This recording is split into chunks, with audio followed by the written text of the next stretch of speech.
Chapter 15, Balance of Payment and Exchange Rate. The meaning of balance of payment. It is a systematic record of all economic transactions between the residents of one country and the residents of foreign countries. In normal business dealings, we export or sell the goods and services abroad, and we also import the goods and services from the foreign countries. So, the record of all these comes under balance of payment.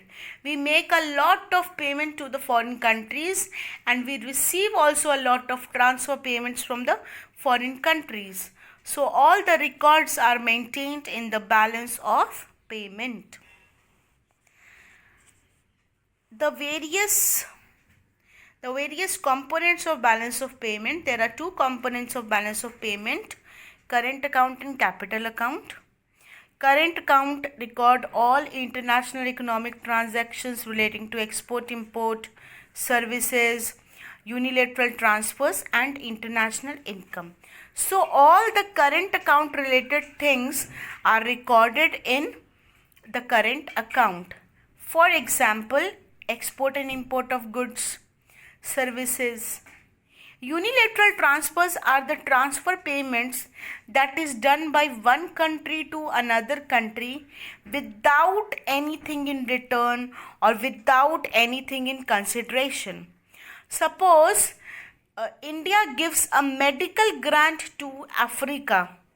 So that is a transfer payment. India is not expecting anything in return. It is just a medical grant. So, medical grant is like a medical donation. So, unilateral transfers, international income and export and import of goods are covered under current account. Capital account records all the change in asset. Suppose there are two categories of capital account: capital receipt and capital payment. So if we are taking a loan from any foreign government or a foreign person, so we are receiving foreign currency, that will be capital receipt. Same way, if we are selling any asset like plant and machinery, building or the whole business, so again we are getting foreign currency, so that is capital receipt. Suppose we are buying any asset like business, land, building, anything from the foreign countries, then we are spending the foreign currency. That will be termed as capital expenditure. In the same way, in capital expenditure, we also pay back the previous loan.